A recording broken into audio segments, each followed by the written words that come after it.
Guys, in last session we discussed some example which is based on based on capacitive circuit by the using of equivalence capacitance, or means the combination of capacitor concept and charge distribution concept and KVL. Now in this session we just start with this next one, the Wheatstone bridge in capacitive circuit. We already studied about the Wheatstone bridge in a resistive circuit. Okay, so here this type of circuit is given to you, then this is also we call it the Wheatstone bridge. So Wheatstone bridge is actually applied for the potential. Okay, so if you consider this in this circuit, this is in a balanced condition. Right now we are not derive the relation. Okay, if you want to derive the relation, exactly follow the same method whatever you are just following a Wheatstone bridge in resistive circuit. So if you just try to use this concept and you get the answer, then you get this two cases. First one is a balanced Wheatstone bridge. If you consider the balanced Wheatstone bridge means what? This point and this point having same potential. Vc is equal to Vd. It means charge through galvanometer is what? 0. In the resistive circuit capacitor. So here galvanometer में यहाँ पे galvanometer आप ऐसा मान लो कि यहाँ पे भी एक कैपेसिटर है कोई भी C5. So charge on C5 is 0. Charge on C5 is 0. अगर ऐसी कोई सर्किट है तो आप यहाँ पे Wheatstone bridge का कंसेप्ट अप्लाई कर सकते हो. Then see, if it is in balanced condition, then the equivalence capacitance between A and B does not depends on C5. You must be remember. Okay, so here in case of balanced Wheatstone bridge, equivalence capacitance of Wheatstone bridge does not depends on value of C5 0 से infinity कोई भी रखो, कोई problem. क्यों? वहां पे charge है ही नहीं, चार्ज नहीं है तो इक्विवेलेंस कैपेसिटेंस होगा ही नहीं, उसको निकाल दो यहाँ से. सो you just remove it. And what is the condition of this one? That is a balance Wheatstone bridge condition. C1 upon C2 is equal to C3 upon C4. that is a condition of balanced Wheatstone bridge. Condition of balanced Wheatstone bridge. अगर ऐसी condition है तो आप पूरा concept जो है apply कर सकते हो और इसको आप यहाँ से C5 को रिमूव भी कर सकते हो. Okay, so in this case remove the C5 from the circuit. Remove C5 from the circuit. Okay, and just whatever you want, potential, charge, whatever you want, you calculate it. Okay, and calculate the unknown data. Calculate the unknown data, exactly similar to the resistors. Here the case 2, that is an unbalanced Wheatstone bridge.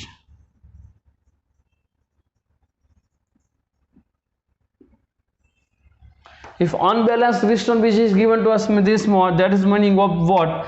For this one, here C1 upon C2 does not equal to C3 upon C4. ऐसी कोई condition है तो फिर Q5 0 नहीं होगा यहाँ पे. Here in this case, if this one is present, then Q5 does not equal to 0.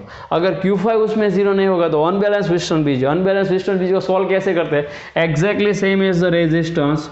Use KCL and KVL. KCL और KVL का यूज करके आप इस सर्किट को सॉल्व. यहाँ पे ऐसी रिक्वायरमेंट नहीं होगी. अगर ऐसा है तो डायरेक्टली आप जो भी आपको फाइंड करना हो कर सकते हैं without any more calculation. But here this longer calculation is required when the unbalanced Wheatstone bridge is given to you. Okay, here C5 is effective. If C5 is effective, then use the KVL KCL and find the answer. तब आपको KVL KCL से आपको इसका answer जो है find करना है. ठीक है, मतलब किरचॉफ लॉ यूज करके. Let me solve one another example. Suppose you consider this type of circuit is given to us. Find the equivalence capacitance between A and B. अगर इस सर्किट को आप देख रहे हो तो यहाँ पे आपको ऐसा लगेगा कि Wheatstone bridge है, बट अगर आप इसको प्रॉपरली अरेंज कर दे तो आपको थोड़ा समझने में इजी रहेगा. You miss and you just try to solve out this problem very quickly. Okay, see, you just gives the point everywhere. First this point is A, so here this point is A. Here nothing is given, इसको आप C मान लो तो C है. यहाँ पे कोई points है तो इसको आप D मान लो. यहाँ पे सभी जगह पे B B B के सेम पॉइंट्स है. यहाँ पे कोई कैपेसिटर कुछ भी नहीं है तो इसको आप B ले सकते हो. ठीक है, तो पहले तो ये पॉइंट्स दिखा दो. चलो now you draw the equivalent circuit to this one. See यहाँ पे आप इसको इक्विवेलेंस बनाने के लिए सभी कैपेसिटर का कोई भी नाम दे दो। यहाँ पे C is equal to C1 ले लो, C2 ले लो, C3 ले लो, C5, C6, C7, सभी जगह पे 7 कैपेसिटर 1 2 3 1 2 3 4 रह गए। हाँ, तो यहाँ पे आप C4 ले लो, यहाँ पे आप C5 ले लो, यहाँ पे आप C6 ले लो। चलो, that's we can say actually all are same, but for thus given some name we just write down in this way. Okay, so you just draw this here A and B point, C and D point. Okay, so C1 is between A and C, तो A and C के बीच में एक capacitor बनाओ, है तो C, ठीक है, but और C1 है। ओके, C2 कहाँ पे, C2 is between C and D, मतलब कि C and D के बीच में एक दूसरा कैपेसिटर बनाओ, that's again C2, that's a C1, that's a C2, all are same actually. हाँ, C3 is between A and D, so A and D के बीच में तीसरा कैपेसिटर यहाँ पे रख दो C3, C4 यहाँ पे C and B के बीच में, तो C and B के बीच में C4, C5 between B and D, तो मतलब यहाँ पे B and D के बीच में C5 और C6 between A and B, मतलब यहाँ पे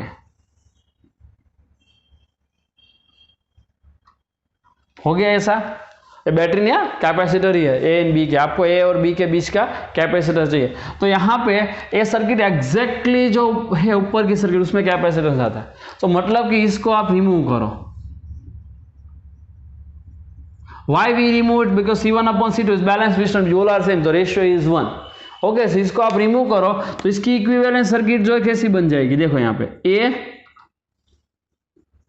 B C and C parallel, sorry series में C/2, तो A and B के बीच में पहला आया C/2, this one C and C series में, मतलब उसका भी C/2, तो ये हो गया C/2, और A जो बाहर है वो भी है C, तो ये हो गया C easily, it's very easy, C/2 plus C/2 plus C, that's all are in parallel. Then what is C equivalence?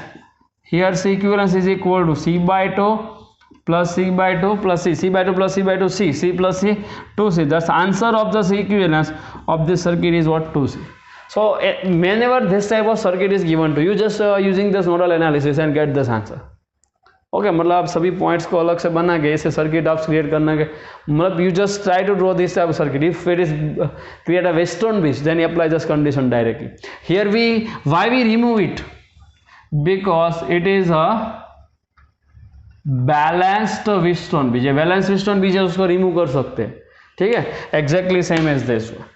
Unbalanced है तो फिर आपको KVL KCL से ही सोल्व करना है, otherwise we are not get this answer directly in case of unbalanced Wheatstone, but balanced है तो आप डायरेक्टली ऐसे सॉल्व कर सकते हो, ठीक है। तो एग्जांपल और थियोरी आपकी बुक्स में नोट्स कर लो। चलो,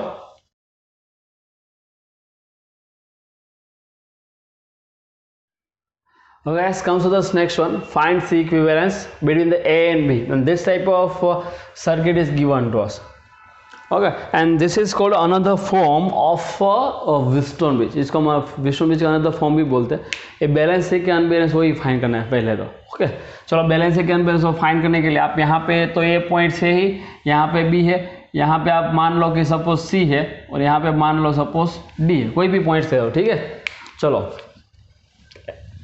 Wheatstone ब्रिज का ही फॉर्म है, इसको Wheatstone ब्रिज को क्रिएट करते हैं, उसके बाद इसमें डिस्क मतलब अप्लाई करना है बैलेंस है कि अनबैलेंस है, ठीक है। चलो, सो this one is A, here it is B, मान लो यहाँ पे C है, यहाँ पे D है, so first is between 4 microfarad between A and C, so A and C यहाँ पे है 4 microfarad. Now A and D वो है 2, सो यहाँ पे है 2 microfarad, C and D 5, so this is 5 microfarad, C and B 6, so here it is 6 microfarad है, D and B 3, so here it is 3 microfarad. So just take the ratio C1 upon C2 is equal to 4/2 2, C3 upon C4, 6/3, it is also 2, means both are same. It means Wheatstone bridge here it is balanced. अगर balanced है तो आप इस phi को निकाल सकते हो यहाँ पे. If it is unbalanced then use the Kirchhoff law. So just remove it. अगर आपने इसको रिमूव किया तो 4 and 6 सीरीज में, 2 and 3 सीरीज में आंसर होता है 1/c = 1/c1 + 1/c2. उसके बाद दोनों ही पैरेलल में. ठीक है, तो बाकी जो कैलकुलेशन जो है वो होमवर्क में. You just try to solve out this problem by yourself. That is a hint. It is called another form of a Wheatstone bridge. जिससे ऐसे भी Wheatstone bridge को ड्रॉ करते हैं. ठीक है, और ऐसे भी ड्रॉ कर सकते हैं. चलो नेक्स्ट एग्जाम्पल पे चलते हैं. Here this type of situation is given to us and here we have to finding out the C equivalence of the circuit. So आप लेफ्ट हैंड साइड जो C पॉइंट है वहाँ पे बैटरी का terminal A ले लो, right hand side जो battery का terminal है वहाँ पे B ले लो. ऐसा कुछ है. ठीक है, तो आपको फाइंड करना है कि इसका C इक्विवेलेंस कैसा होगा. तो यहाँ पे आपको थोड़ा समझना होगा यहाँ पे कि प्रॉब्लम कैसा है एक्चुअली. देखो this point is A, it's mean this point is also A, this point is also A, this point is B, it's mean this point is B, here this point is also B. यहाँ पे तो कुछ है ही नहीं, तो आपको कुछ ऐसे लिखना होगा. यहाँ पे पहले तो पता ही नहीं है कि कौन सा पैरेलल में कौन सा सीरीज में, तो आपको फाइंड करना है.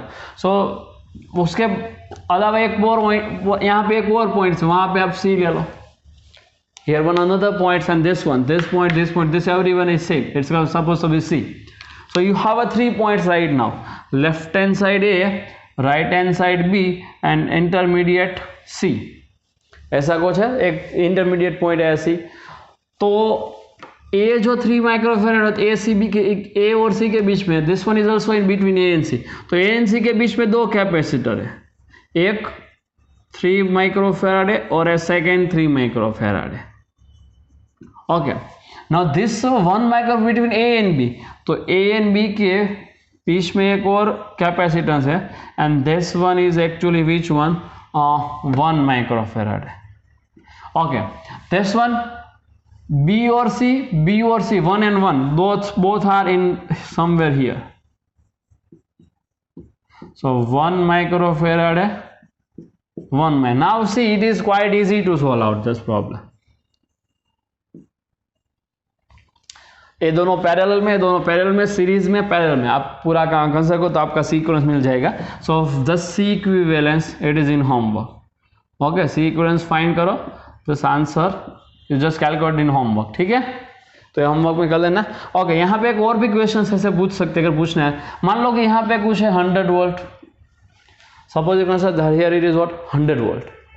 ओके, यहाँ पे 100 वोल्ट है, तो आपका क्वेश्चन सपोज ऐसा एडिशनल पूछाएगा, फाइंड VAC एंड VBC. ऐसा भी पूछ सकते हैं. यहाँ पे A और C के बीच का पोटेंशियल डिफरेंस फाइंड करो एंड B और C के बीच का पोटेंशियल डिफरेंस फाइंड करो.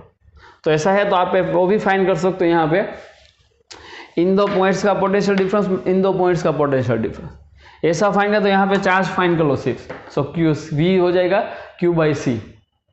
यहाँ पे अगर आपने किरचॉफ लॉ यूज करके चार्ज फाइंड कर लिया तो इसका आंसर क्या हो जाएगा, Q/C. ठीक है, एक और मेथड से भी इसको सॉल्व कर सकते हो. यहाँ से यहाँ तक आप किरचॉफ लॉ अप्लाई कर लो तो भी हो जाएगा.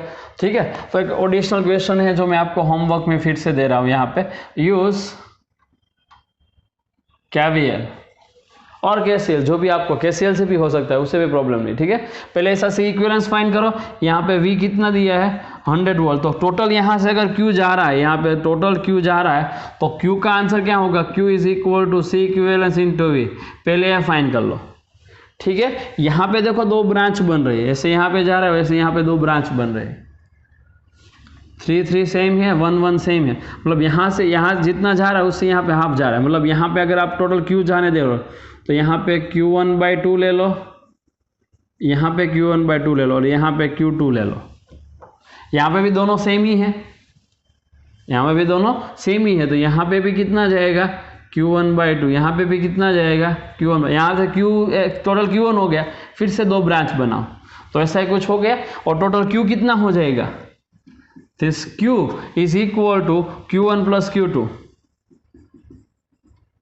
और इसमें से Q2 डायरेक्टली फाइंड कर सकते हो विदाउट एनी कैलकुलेशन। देखो Q2 कितना हो जाएगा, मैं यहाँ पे सब कैलकुलेट करके रखता हूँ, बाकी आप अपने आप कर लेना, ठीक है। ये जो है फाइंड करना है, Q2 कैसे फाइंड करना है, देखो इन दो पॉइंट्स का पोटेंशियल V है और कैपेसिटेंस 1 माइक्रोफेराड है, तो डायरेक्टली C इंटू वी करना है, 1 माइक्रोफेराड है इंटू 100 वोल्ट, मतलब कि 100 माइक्रोकूलम। तो ये हो गया Q2।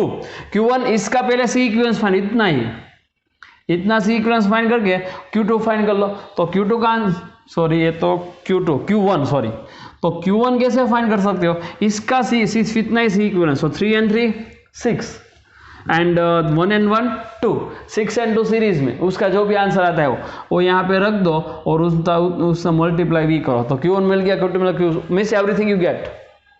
अगर Q2 मिल जाता है तो इतना करने की रिक्वायरमेंट नहीं, सिर्फ इतना ही करो। देखो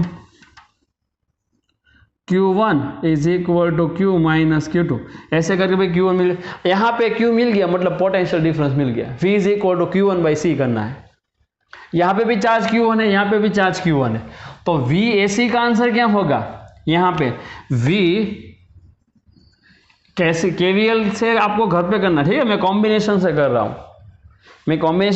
हूँ, ये घर पे करना है। लास्ट लेक्चर में हमने क्या किया था, कॉम्बिनेशन पे घर पे किया था और KVL से किया था। अभी KVL से इस प्रॉब्लम को घर पे सॉल्व करो और जो कॉम्बिनेशन उससे मैं सॉल्व कर रहा हूँ, ठीक है। चलो तो VAC क्या हो जाएगा, VAC 3 and 3 कितना होता है 6, तो Q1 अपॉन 6 और VBC क्या हो जाएगा, वहां पे 1 and 1 2, तो Q1 अपॉन 2, तो आपका ये आंसर, ठीक है।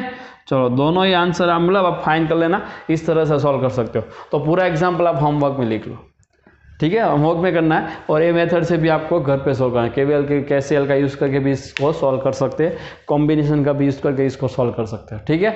चलो नोट्स करो पूरा, दोनों एग्जाम्पल आपकी बुक्स में।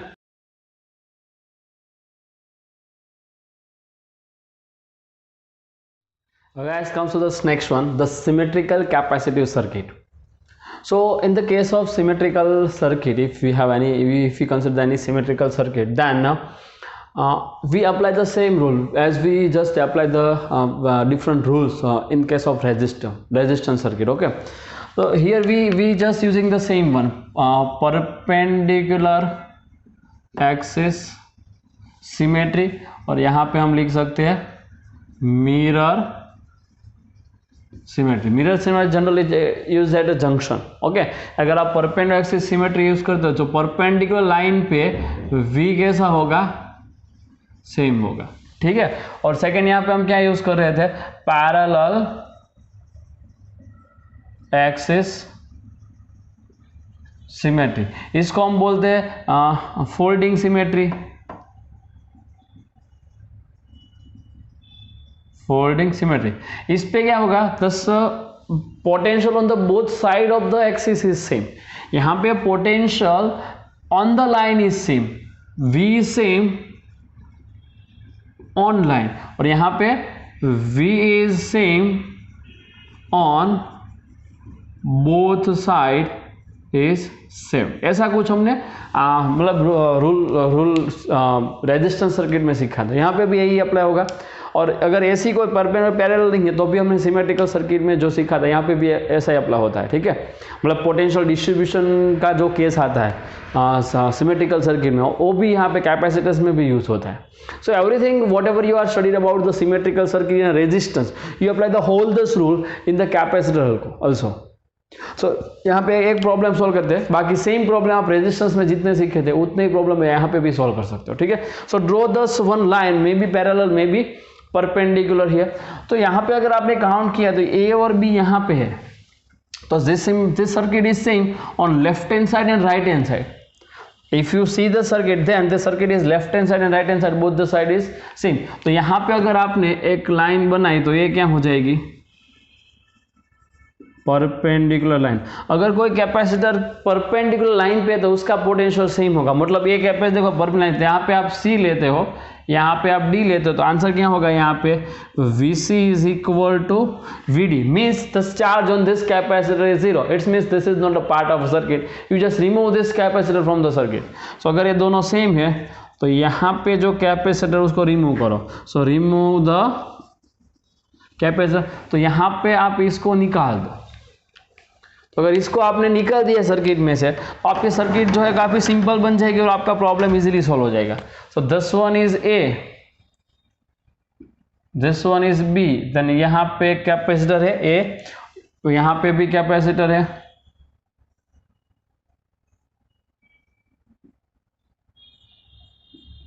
ओके तो ये पूरी लाइन आ गई. यहाँ पे दो कैपेसिटर है तो ये दो कैपेसिटर, यहाँ पे भी ये दो capacitor.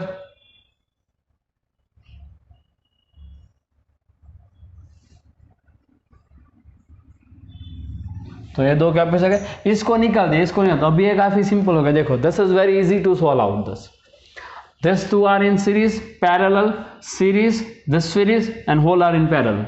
Okay, and right now all this capacitance is same. You just finding out the CAB by yourself. So remaining calculation is in homework. Means you apply the same concept whatever you are studying in a resistive circuit here. All this case, maybe it is a, maybe you are using the perpendicular symmetry, maybe you are using the parallel symmetry, maybe you are using the potential difference symmetry. हमने potential difference की symmetry find की थी, उसमें potential distribution कैसे करना वो सीखा था. ठीक है, तो सभी सिमेट्री आप कैपेसिटिव सर्किट में भी अप्लाई करके सी इक्विवेलेंस फाइंड कर सकते हो. So that is a one method we have to use here in a capacitive circuit. So you just using the same rule. So all of you guys just go through the symmetrical circuit section in a resistance in case of current electricity. Okay, and you apply this whole this case here. Okay, चलो notes करो example को.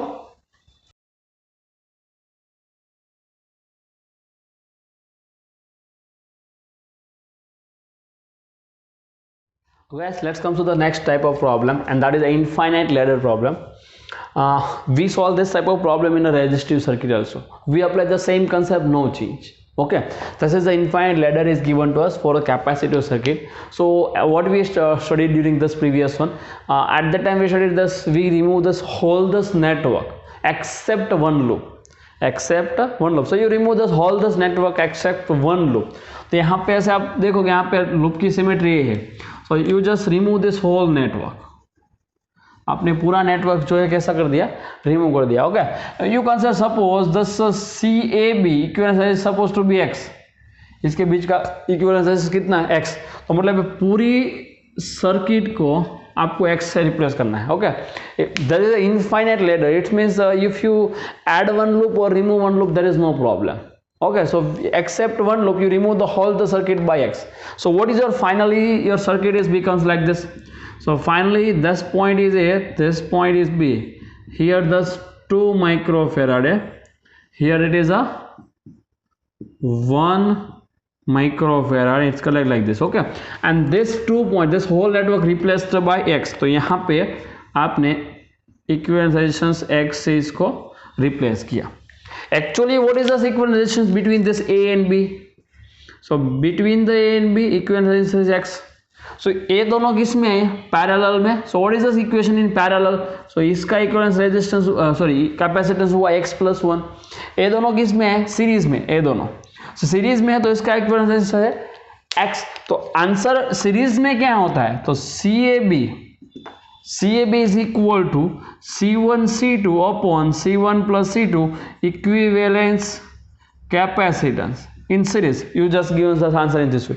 So equivalence कितना लिया आपने x, तो यहाँ पे रख दो x is equal to C1. तो यहाँ पे C1 ये है तो 2, C2 मतलब है x plus 1. So x plus 1 upon C1 plus C2 दोनों का सम करो तो 2 plus x plus 1. सिंप्लीफाई करो आंसर को थोड़ा. सो x is equal to 2x plus 2 upon 3 plus x. इसको फिर से सिंप्लीफाई करो. Then you just comes here that's whole the denominator. So 3x plus x square यहाँ पे आ गया is equal to 2x plus 2. तो फिर फाइनली इसका इक्वेशन क्या होता है, this 2x then 2x plus 2 comes on left hand side. So x square, this 3x minus 2x. Plus x and -2 is equal to, इस इक्वेशन को आप solve कर लो, आपका आंसर हो जाएगा. Okay, so you just calculate this answer, you calculate x, its calculation is in homework. ठीक है, एक्स फाइंड करो होमवर्क में. अगर आप फाइंड करोगे तो इसका आंसर जो है वो आएगा x is equal to 1 microfarad. After calculation you get this answer. Okay, तो जो कैलकुलेशन है वो होमवर्क में करना है. Find the x from this equation. Means you are just using the same concept what ever you are using in resistance, only this equation use for the capacitance. Okay, चलो notes करो example को.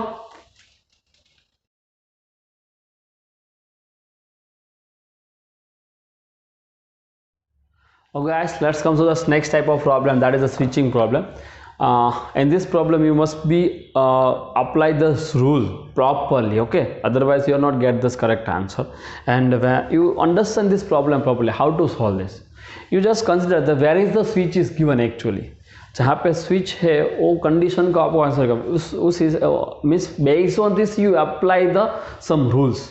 Okay, so here suppose what is this problem, find the charge flow through the switch after it's closed. मतलब अभी ये open है, if you close this then how much charge flow hit, if you close the switch then what is the charge flow through it.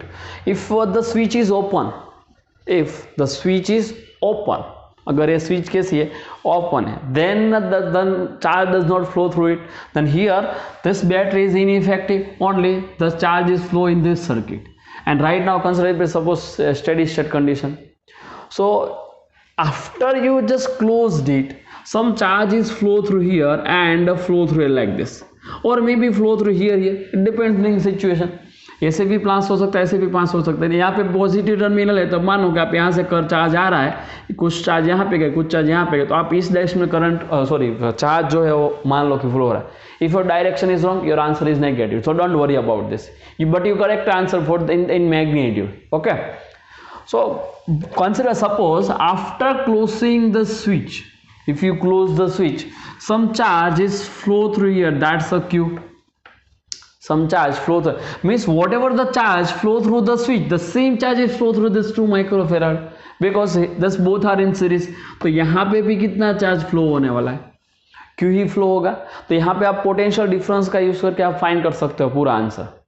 Okay, कैसे कर सकते हो, यहाँ पे आप बैटरी है, so consider suppose here 0 volt, here 40 volt. आप ऐसा लिख सकते हो कि नहीं लिख सकते हो. यहाँ पे पोटेंशियल जो आपको ये भी सीखना है कि कैसे यहाँ पे लिख सकते हैं. ठीक है, तो किरचॉफ लॉ का यूज कर सकते, क्यों फाइंड कर लो पहले तो भी चलेगा. Using the Kirchhoff law and find the Q, no problem. So that is the method 1. You just try to solve out this method 1 by yourself. Okay, direct means KVL का use करके, use KVL and find Q. ये भी ऐसा भी चलेगा, मतलब दो equation बनेंगे आपको. आप एक इक्वेशन यहाँ पे बनाओ, दूसरा इक्वेशन यहाँ पे बनाओ, दोनों को सॉल्व करो, Q मिल जाएगा. That is the first method, use KVL and find Q. लेकिन हम यहाँ पे KCL का यूज करके सॉल्व करने वाले. We have to use the KCL and we get the answer. Okay, up to this example we are not used anywhere KCL, we only use the KVL. Now in this problem we use this KCL and we get the answer. That is a method number 2. So A method जो है आप homework में कर लेना. ठीक है, चलो method 2 यहाँ पे सॉल्व करते हैं. KCL, तो KCL के लिए पहले पोटेंशियल डिफरेंस तो डिफाइन करना होगा. तो यहाँ पे कोई भी, यहाँ पे स्टार्ट करोगे तो भी चलेगा. ठीक है, कोई भी एक बैटरी से स्टार्ट कर सकते हो. तो यहाँ पे ये बैटरी का पोटेंशियल ज़्यादा है तो यहाँ पे रखो, सपोज 0 है तो यहाँ पे 40 होगा, तो यहाँ पे भी 40 होगा, है ना, दोनों ही सेम है. तो यहाँ पे भी कितना वोल्ट होगा, 40 वोल्ट होगा. यहाँ पे कैपेसिटर, यहाँ पे पता नहीं, मान लो कि x है, कुछ भी ले सकते हो x. यहाँ पे 0 आ गया, तो यहाँ से यहाँ चलते हो तो यहाँ पे तो कुछ है नहीं, तो -2 प्लस, तो x +20, तो यहाँ पे हो गया x +20. तो Q का आंसर डायरेक्ट ही मिल जाता है. Q is equal to C into delta V. तो फॉर 2 माइक्रोफेराड कैपेसिटेंस, अगर KCL का यूज करना है तो फॉर 2 माइक्रोफेराड कैपेसिटेंस आप क्या लिख सकते हो, देखो यहाँ पे सिर्फ इतना ही ड्रॉ करो. तो यहाँ पे कितना वोल्टेज है, 20 + x. यहाँ पे कैपेसिटर, यहाँ कितना वोल्टेज है, 0, 2 माइक्रोफेराड है, और यहाँ से कितना चार्ज फ्लो हो रहा है, क्यों, जो आपको फाइंड करना है. तो Q फाइंड करना है इस केस में, तो Q का आंसर क्या होगा, Q is equal to CV, तो CA लेना है, ठीक है, इसको आप मान लो कि C है, तो Q is equal to C into V difference लेना है, तो 20 plus x minus 0, 20 plus x minus 0, तो 20 प्लस एक्स ही रहेगा, तो 20 प्लस एक्स, मतलब यहाँ पे C गिवन है, यहाँ पे रख दो 2 into 20 plus x microcoulomb, micro में तो माइक्रोकूलम, तो अगर आपको x मिल गया किसी भी तरह से तो आपका आंसर हो जाएगा, देखो यहाँ पे। सो इसको आप मान लो इक्वेशन नंबर 1। तो x करने के लिए कोई जंक्शन फाइंड करो जहां पे x होना चाहिए, तो ए जंक्शन ले लो, ये जंक्शन ही है, किरचॉफ फर्स्ट लॉ यूज करना है, तो करंट लॉ यूज करना है, तो जंक्शन चाहिए, तो consider suppose here it is junction, so at the junction apply KCL, at junction apply KCL, तो इसका करंट, इसका चार्ज, इसका टोटल चार्ज कितना हो जाएगा 0, तो sigma Q is equal to क्या हो जाएगा 0। जंक्शन जब भी ये इक्वेशन यूज करते तो आप मान लो कि जंक्शन का पोटेंशियल हाईएस्ट है, ओके, तो इसका मानो तो x माइनस 40, यहाँ पे पोटेंशियल डिफरेंस, अब see what is V, sorry what is Q, Q is equal to C into V, but C कितना है 8 और पोटेंशियल डिफरेंस कितना है x माइनस 40, तो यहाँ पे ए 3 ब्रांच है यहाँ पे, तो 3 ब्रांच काउंट करने, ठीक है, तो x minus 40,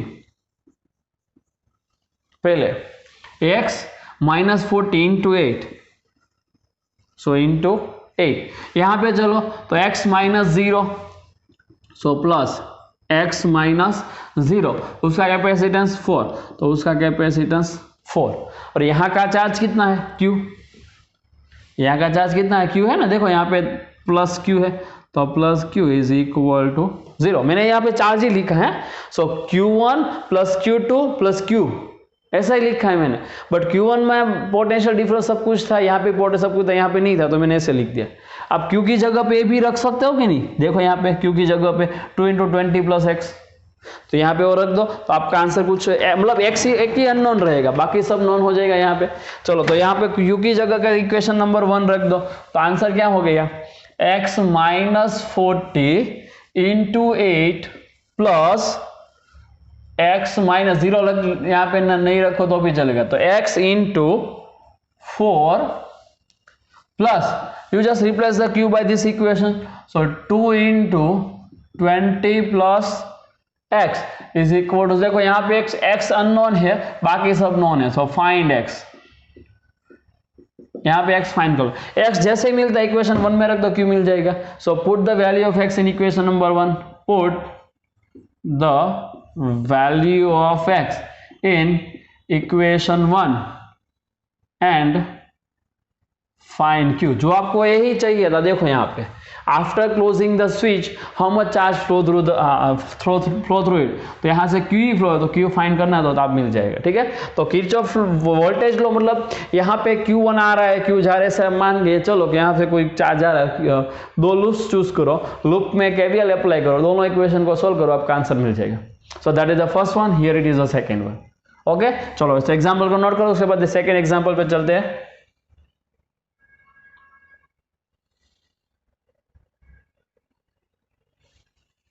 Okay, let's come to this next one.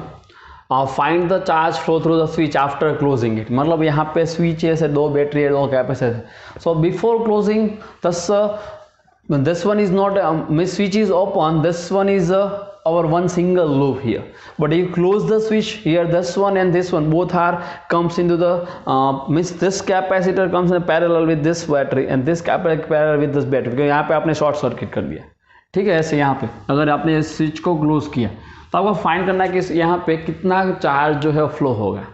So here this we have to use the 2 methods. So first method directly use the Kirchhoff voltage law regarding this answer, okay. Let's we solve with this one. तो if you closing this switch, consider suppose यहाँ पे आपने switch को close किया, तो see initially when the switch is open some current is flow through it, consider this Q, how much current flow through it, Q. Now you close the switch, so some current flow through here and some current flow through here. Okay, यहाँ का potential difference 4 है, यहाँ का potential difference 6 है। तो ऐसे Q जा रहा है, तो आप मान लो कि यहाँ पे कितना चार्ज फ्लो हुआ, सपोज Q डैश, इसमें का इतना चार्ज फ्लो हुआ Q डैश, तो यहाँ पे कितना चार्ज फ्लो होगा, suppose then Q minus Q dash charge flow होगा, क्यू फाइंड कर लो, क्यू डैश फाइंड कर लो, उसके बाद आप स्विच क्लोजिंग का Q minus Q dash find कर सकते हो। How much charge flow through this switch, then Q minus Q dash. Okay, तो किरचॉफ लॉ यूज करना है तो दो ही लूप्स ले लो। So first loop is this one and second loop is this one. अब दो लूप्स है तो दो ही लूप्स यूज कर लो, क्यू और क्यू डैश फाइंड करो। स्विच में से कितना चार्ज जा रहा है अभी, एज पर our assumption Q minus Q dash. So let's we write here the charge flow through the switch, charge flow through switch, तो Q switch is equal to Q minus Q dash. इतना charge flow हो रहा है तो दोनों ही find करके रखने। तो लूप वन सिलेक्ट करो, चलो लूप वन। तो लूप वन में पहले पॉजिटिव नेगेटिव साइन ही देनी है एज वी नो। सो यहाँ पे positive negative, so negative positive, charge enter, positive charge living negative. तो यहाँ पे negative positive, charge enter, positive charge living negative. ठीक है, तो लूप वन में केवीएल अप्लाई करो। सो ये इस पॉइंट से स्टार्ट करते हैं। ठीक है, so minus two plus, so plus 6, यहाँ पे प्लस टू माइनस, माइनस कितना चार्ज है वहां पे क्यू, कितना कैपेसिटेंस है 6, सो क्यू अपॉन 6। यस हो ना, कितना चार्ज है क्यू, कितना चार्ज यहाँ पे कैपेसिटेंस 6, सो पोटेंशियल कितना हुआ क्यू अपॉन 6। आप फिर से यहाँ तो कंडक्टिंग वायर ही हुआ तो फिर से यहाँ पे पहुंच गए, इज इक्वल टू 0। तो अगर इस negative terms right hand side 6 × 6 36, मतलब क्यू कितना हुआ 36 माइक्रो, वाई माइक्रोकूलम और कैपेसिटेंस भी माइक्रो में तो माइक्रोकूलम। ठीक है, चलो लूप 2 को कंसीडर करो। लूप 2 अब इस पॉइंट से स्टार्ट करो, तो यहाँ से -2 प्लस, सो +4। ओके, यहाँ से आगे तो +2 माइनस, तो माइनस क्यू डैश एंड 3 है तो Q dash upon 3 is equal to क्या हो गया 0। फिर से यहाँ पे पहुंच गए, तो इस राइट हैंड साइड 4 × 3 12, सो क्यू डैश का आंसर हो गया 12 माइक्रोकूलम। अगर सिंपल सर्किट है तो ये मेथड इजी रहते हैं। ओके, बट डिफिकल्ट सर्किट है तो ये लूप वाली मेथड डिफिकल्ट, क्योंकि काफी सारे इक्वेशंस बनेंगे। यहाँ पे तो सिंपल है इसलिए आपके दो ही इक्वेशंस बने। तो फिर इक्वेशन 1 में से फाइंड करो। So from equation 1 Q switch is equal to Q minus Q dash, so 36 minus 12, answer कितना है 36 माइनस 12 24 माइक्रोकूलम। देखो इतना आंसर है, बट ये काफी इजी है, इतने थोड़ा इजी रहा। ओके, बट डिफिकल्ट सर्किट है तो मेथड 2 इजी रहते हैं। चलो मेथड 2 पे चलते हैं। मेथड 2 पहले यही सर्किट यहां पे बना देते हैं। सो 10 is 6 capacitor connect like this. यहाँ पे फिर से यहाँ पे स्विच ओपन है, पहले स्विच ओपन, बैटरी और ये दूसरा कैपेसिटर। चलो ऐसी कंडीशन है 3 माइक्रोफेराड है, 6 माइक्रोफेराड है, 6 volt battery and 4 volt battery. चलो आप ऐसा मान के चलो कि इनिशियल कंडीशन कुछ ऐसी है, when switch is open, when you use the method to use the final initial condition you get the answer. Okay, so पहले इनिशियल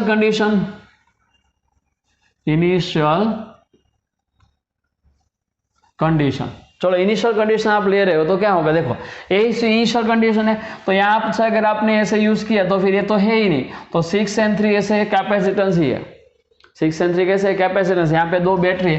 तो आप पूरा लूप घूम के इसका टोटल क्यू फाइंड कर लो। पहले इसमें क्या फाइंड कर लो, चलो इसमें सपोज क्यू चार्ज, ए क्यू डिफरेंट है, ए क्यू डिफरेंट है। ठीक है, दोनों मेथड डिफरेंट है तो डिफरेंट होगा। ए क्यू डिफरेंट है, उसमें भी क्यू डिफरेंट है। हम इसमें इनिशियल कंडीशन ले रहे हैं, सपोज कितना चार्ज फ्लो रहा है initially when the switch is open, when switch is open है तो कितना चार्ज हो रहा है, तो Q इज इक्वल टू, आप किरचॉफ लॉ का यूज कर सकते हो या फिर ऐसा भी यूज कर सकते हो, C इक्विवेलेंस इनटू V।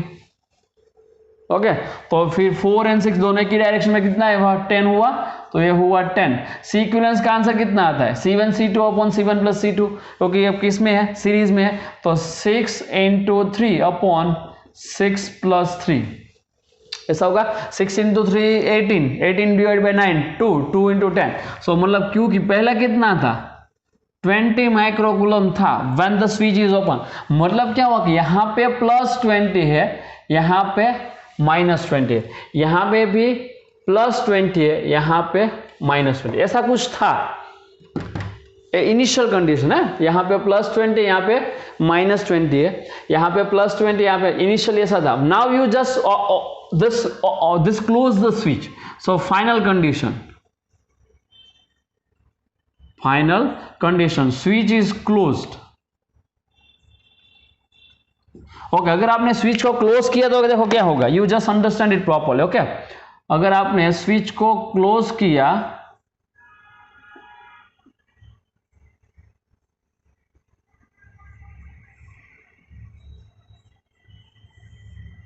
तो फिर ऐसा कुछ हो जाएगा। तो here the short circuit, that is the switch, after switch is close, that becomes in a condition in a short circuit, 6 volt 4 volt 6 microfarad है 3 माइक्रोफेराड। ओके, अगर आपने स्विच को क्लोज किया मतलब ये दोनों पैरेलल में हो गए, ये दोनों पैरेलल में हो गए। If this both are in a parallel like this, then here how much potential difference? 6 volt. इसका पोटेंशियल डिफरेंस कितना रहेगा? देखो यहाँ पे इसका पोटेंशियल डिफरेंस आ गया 6 वोल्ट और इसका पोटेंशियल डिफरेंस कितना आ गया 4 वोल्ट। तो यहाँ पे न्यू चार्ज कितना हो, Q is equal to CV, फिर से अप्लाई करो तो यहाँ पे चार्ज कितना हो गया न्यू 6 × 6 36, तो यहाँ पे +36 माइक्रोकूलम, यहाँ पे +36 माइक्रो सॉरी माइनस, यहाँ पे -36 माइक्रोकूलम। यहाँ पे कितना, क्योंकि ऐसा स्विच क्लोज करते ये दोनों पैरेलल में हो गए, पैरेलल में हुआ तो फिर चार्ज भी चेंज होगा, पोटेंशियल भी चेंज होगा। पोटेंशियल कितना हुआ 6, चार्ज कितना हुआ 36। यहाँ पे 4 × 3 मतलब यहाँ पे +12 माइक्रोकूलम, यहाँ पे -12 माइक्रो, ऐसा कुछ हुआ। तो फाइनल चार्ज में फाइनल ये चार्ज कंडीशन हुई, इनिशियल ये था, मतलब यहाँ पे इनिशियल कितना था 20 microcoulomb and -20 microcoulomb, 20 microcoulomb and -20 microcoulomb, ऐसा था। यहाँ पे -20 में से -36 हुआ। You consider here at this, यहाँ पे कितना चार्ज था इस प्लेट पे, इस प्लेट -20 था, कितना हुआ -36। So what is this possibility, if -20 becomes -36 मतलब वहां से कुछ चार्ज लीव हुआ होगा, some charge is leave from this plate, क्योंकि यहाँ पे -20 से -36 हुआ, कितना डिफरेंस है 16। तो अगर यहाँ से आप 16 निकाल दो तो उतना नेगेटिव और हो जाएगा, आप ऐड करते हो तो पॉजिटिव होता है, लीव करते हो तो negative. So some charge is leaves from here, यहाँ से कितना चार्ज लीव होगा, अगर ओ प्लेट के इतना ही ड्रॉ करते हैं। ओके, यहाँ पे कितना चार्ज था -20 माइक्रोकूलम था, ब्लू पेन से लिखते, जो इनिशियल कंडीशन और फाइनल कंडीशन दोनों एक साथ यहाँ पे अगर आप दिखा दो तो ये फर्स्ट प्लेट है, ये सेकेंड प्लेट यहाँ पे है और यहाँ पे ऐसा है। तो इनिशियल कंडीशन यहाँ पे स्विच है, ठीक है स्विच, तो इतना ही आप ड्रॉ करो। तो इनिशियल कंडीशन यहाँ पे ड्रॉ करो तो यहाँ पे पहले कितना चार्ज था 20 माइक्रोकूलम, यहाँ पे भी कितना चार्ज था +20 माइक्रोकूलम था, ये था, ठीक है। अभी -20 में से कितना हो गया -36 हुआ, तो यहाँ पे लिखो आप -36, चलो तो ए हुआ -36 माइक्रोकूलम। ए 20 में से कितना हो गया +12 में इतना हुआ, आप ऐसा समझो।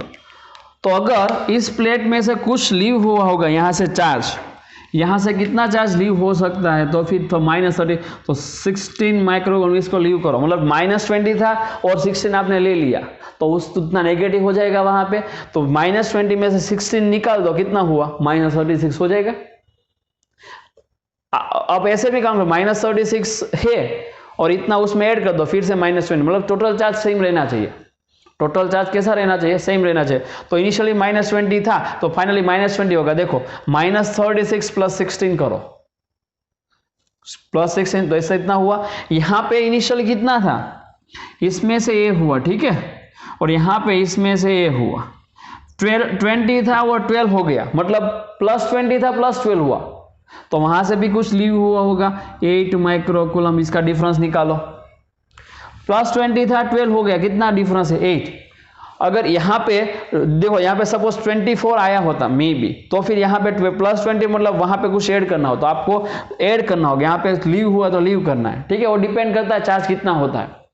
अगर चार्ज जो है नेगेटिव में डिक्रीज होता है, मतलब नेगेटिव में इंक्रीज होता है तो लीव हुआ होगा, पॉजिटिव में डिक्रीज हो तो भी लीव हुआ होगा, ठीक है। 20 में से 12 हो गया मतलब 8 लीव हो गया, -20 -36 मतलब +16 लीव हुआ, ठीक है। तो मतलब इस यहां से कितना चार्ज आ रहा है 8, यहां से कितना चार्ज आ रहा है 16, तो फिर यहां पे एंटर कितना हुआ, दोनों चार्ज यहां से आ रहे हैं, यहाँ तो एंटर ही होंगे ना ऐसे, तो मतलब यहां पे टोटल एंटर कितना हुआ 16 + 8, 16 + 8 माइक्रोकूलम क्यू स्विच में एंटर हुआ, स्विच में इतना, तो क्यू स्विच कितना हो गया 16 + 8 मतलब 24 microcoulomb. You get the same answer. See, आप इस मेथड से सॉल्व करते हो या फिर इस मेथड से, आपका आंसर सेम ही रहेगा। लेकिन जब भी कोई डिफिकल्ट, इसमें भी प्रॉब्लम तो शॉर्ट ही हुआ, देखो इतने भी 2-3 स्टेप है, यहाँ पे भी 2-3 स्टेप है। लेकिन जब डिफिकल्ट सर्किट है आपके पास, मतलब काफी सारे किरचॉफ लॉस के इक्वेशंस बनते हैं, तब ये मेथड इजी रहते in comparison with this one. So we have to understand this, okay. आप प्लेट पे चार्ज काउंट कर लो, जो स्विच के मतलब जहां से स्विच में करंट आ रहा है, ठीक है। अगर ऐसा हुआ होगा तो सपोज ऐसा है कि यहाँ पे 20 में से 28 हो गया, तो 8 माइक्रोकूलम एंटर करना है यहाँ पे, ठीक है। तो 16 आ रहा है, 8 जा रहा है, तो यहाँ पे कितना होगा 16 -8 करना है। तो आप यहाँ पे किरचॉफ लॉ यूज करो, यहाँ पे क्या करो किरचॉफ लॉ यूज करो, ये किरचॉफ लॉ यूज किया, KCL। 16 आ रहा है, 8 आ रहा है और QS जा रहा है, तो QS = 16 + 8, ठीक है। तो आप इस तरह से किरचॉफ लॉ यूज करके इसको सॉल्व कर सकते हैं, ओके। चलो पूरे एग्जांपल को नोट, दोनों ही मेथड नोट्स कर लो आपकी बुक्स में, उसके बाद नेक्स्ट पे चलते हैं। Note it.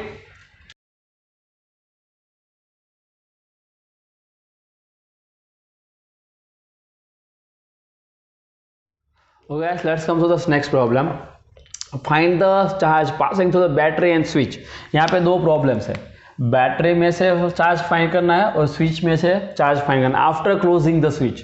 तो अभी स्विच ओपन है, स्विच जो है कैसी है, ओपन है। Right now switch is in open condition, okay.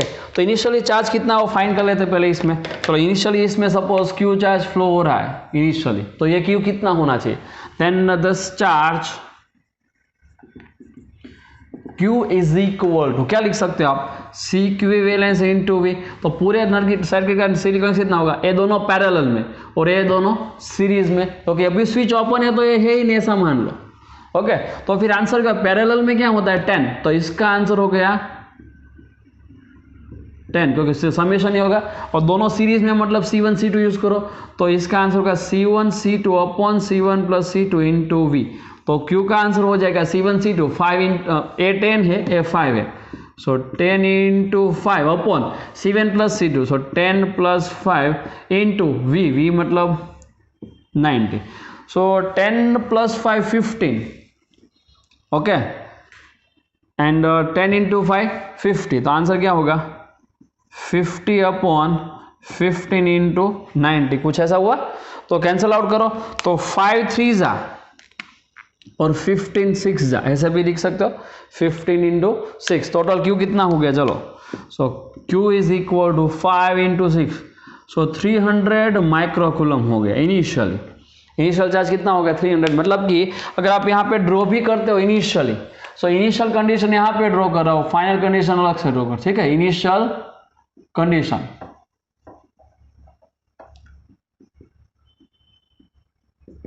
चलो इनिशियल कितना चार्ज है 300, तो यहाँ पे मतलब टोटल चार्ज एंटर हुआ है, उसमें से दो पार्ट हो गए, तो यहाँ पे कितना हुआ। आप इस सर्किट को ऐसे ड्रॉ करो, चलो कोई बात नहीं, आप इस सर्किट को इनिशियली यहाँ पे ड्रॉ करो, तो दोनों पैरेलल में है, तो आंसर क्या होगा देखो,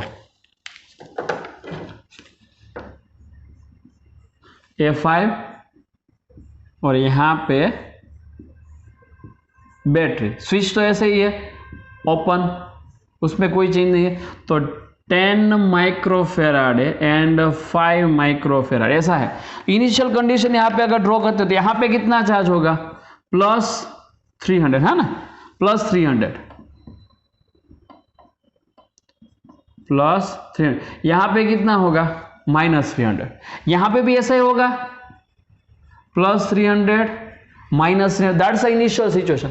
now if you close the switch, आपने इस स्विच को क्लोज किया मतलब इस कैपेसिटर को शॉर्ट सर्किट किया, if you close the switch, then this 5 microfarad capacitor comes in a condition of a short circuit. So by closing the switch, 5 microfarad capacitance is in a short circuit condition. By closing the switch, 5 microfarad capacitor is in short circuit condition. ऐसा हमने resistance में भी देखा था. अगर resistance को short circuit करना है तो ऐसे कंडक्टिंग वायर को कनेक्ट कर दो. तो यहां पे और नई न्यू सर्किट बनाते हैं फाइनल कंडीशन की. चलो, तो बैटरी है 90 वोल्ट की. बैटरी कितनी है? 90 वोल्ट की. ये कितना है? 10 माइक्रो. लेकिन अभी आपने यहां पे इसको कनेक्ट कर दिया, ठीक है, तो ये शॉर्ट सर्किट हो गया 5 माइक्रोफैराड. तो पहले इस कंडीशन में क्यू फाइनल कितना है वो फाइंड कर लेते हैं. फाइनल चार्ज कितना हो जाएगा? सो क्यू फाइनल, ये तो निकल गया, शॉर्ट सर्किट हुआ तो ये ही रहा. तो क्यू फाइनल होगा सी इंटू वी. तो अभी सी कितना है? 10 इंटू 90, टोटल हुआ 900 माइक्रोकूलम. तो फाइनली इस प्लेट पे कितना चार्ज हुआ? प्लस 900. इसमें कितना हुआ? -9. यहां पे कितना चार्ज होगा? 0. क्यों 0? क्योंकि आपने उसको शॉर्ट सर्किट किया. शॉर्ट सर्किट मतलब कि 0 चार्ज. तो जिसको आपने शॉर्ट सर्किट किया वहां पे चार्ज हो जाएगा 0. तो 900 जो भी है यहाँ पे, क्योंकि ये तो निकल गया, तो है ही नहीं सर्किट में, ऐसा मान के चलो, ठीक है. तो इनिशियल में यहाँ पे कितना था? 300 था. अभी कितना हुआ? 900 हुआ. तो मतलब आपको वहां पे कुछ ऐड करना होगा. कितना चार्ज था? 300 था. कितना हुआ? 900 हुआ. यहाँ पे इनिशियल में चार्ज 300 था. आप यहाँ पे लिख दो. चलो, प्लस 300 में से आपने कितना किया? वहां पे 900 किया. मतलब कितना ऐड किया आपने? प्लस 600. तो ये 900 हो पॉसिबल है. मतलब कि यहां से कितना एडिशनल चार्ज यहाँ पे फ्लो हुआ होगा? 600 फ्लो हुआ होगा एडिशनल, है ना. फाइनली क्यू तो कितना हो गया? 900. मतलब वहां से टोटल हुआ, लेकिन 300 तो था ही वहां पे already. 300 is present over there. So 600 is entered additional. So this much of additional charge is added to the capacitor plate. This means this charge is coming from the battery. So charge flow through the battery after closing the switch is what? 600. Okay. So after closing the switch, charge flow through battery. कितना हो गया? Q battery कितना हो गया होगा? चलो, पहले यहाँ पे 300 माइक्रोकूलम था इनिशियली. अभी कितना हुआ? 900 फाइनली हुआ. तो मतलब वहां पे ऐड कितना होगा एक्स्ट्रा? 600, जो बैटरी में से ही फ्लो होगा. देखो यहां से यहां आएगा. तो फिर charge through battery is equal to Q final minus Q initial. कितना हो गया होगा? इसको क्यू फाइनल, इसको क्यू इनिशियल ले लो. एक काम करो, इसको क्यू इनिशियल ले लो. तो Q final minus Q initial कितना हो गया होगा? 900 माइनस 300. तो आंसर हो गया 600 microcoulomb. So this is much of charge flow through the battery. मतलब ये चार्ज यहां से आ रहा है, तो यहाँ पे स्विच ये तो है ही नहीं, तो जो भी यहां से ही पास हुआ होगा, तो ये चार्ज जो है वो यहां से पास होगा. This charge 600 is flow through here like this. ऐसा होगा. ये कितना चार्ज फ्लो हो रहा? 600 माइक्रोकूलम एडिशनल फ्लो हुआ.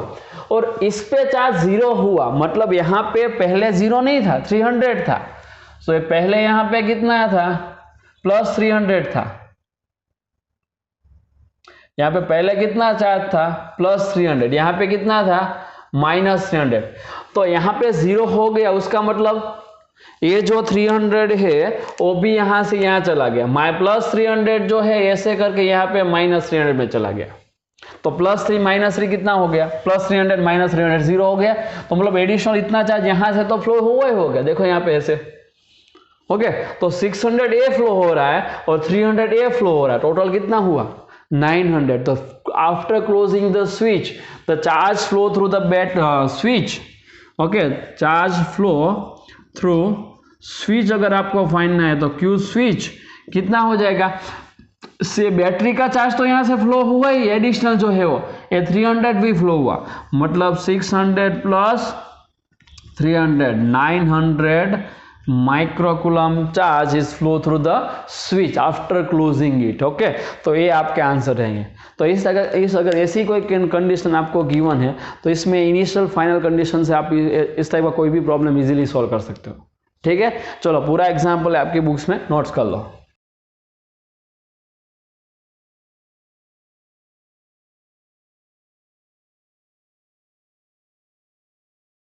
Okay guys, let's come to this next one.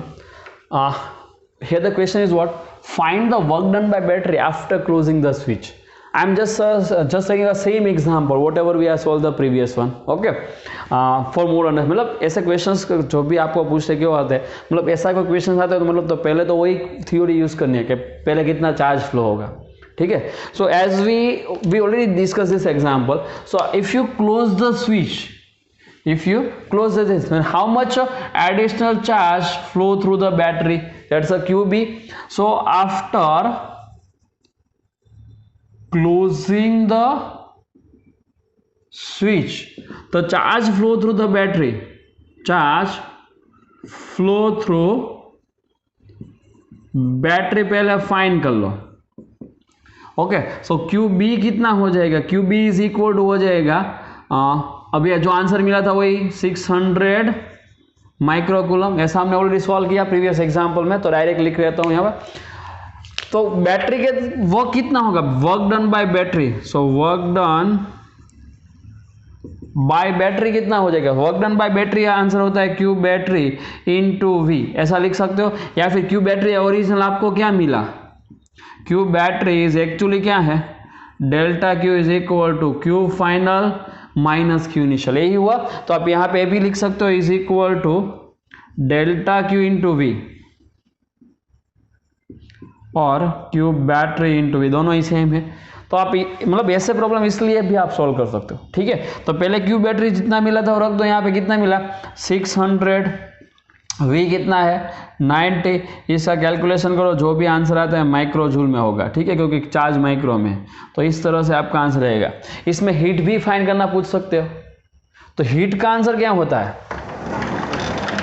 Heat कितनी प्रोड्यूस होती है, तो हीट प्रोड्यूस होती है H is equal to work done by battery minus total change in potential energy of the system, minus total change in potential energy of the system. तो यहाँ पे final potential energy find कर लो, initial potential energy find कर लो, यहाँ पे initial find कर लो, फाइनल फाइंड कर लो, U final minus U final final कर लो। ठीक है, तो आप इस तरह से हीट भी फाइंड कर सकते हो इसी एग्जांपल में। मतलब ऐसे काफी सारे क्वेश्चंस होते हैं जिसमें आपको क्यू की रिक्वायरमेंट होती है, इसलिए अभी जो हमने स्विचिंग प्रॉब्लम जितने भी सोल्व किए इसमें सभी में ऐसे क्वेश्चन आपको पूछ सकते हैं।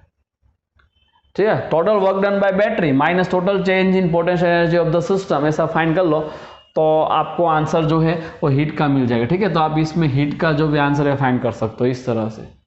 तो ये भी आपका एक क्वेश्चन है जिसमें मतलब सेम कंसेप्ट, पहले तो क्यू फाइंड करो उसके बाद ही सब कुछ होता है। तो ऐसा भी क्वेश्चन आता है कि find the change in potential of the capacitor system, delta U इसे फाइंड करो। तो काफी सारे क्वेश्चंस इसमें डिफरेंट आपको पूछ सकते हैं। पोटेंशियल मतलब after closing the switch find the potential difference across 5 microcoulomb, ऐसा भी आ सकता है। मतलब number of questions were asked in this examination, so you must be understand how to first you find this charge on a capacitor, then after you just find this anything, just asking anything whatever this problem it's given to you। Okay, तो इस तरह के question solve करने के लिए हम जो भी अभी तक हमने स्विचिंग प्रॉब्लम सॉल्व किया वो इस टाइप के क्वेश्चन सॉल्व करने के लिए सॉल्व किया। ठीक है, तो इसलिए आपको स्विचिंग प्रॉब्लम जो है अच्छी तरह से समझना है। तो पूरा प्रॉब्लम जो है वो आपकी बुक्स में नोट कर लो।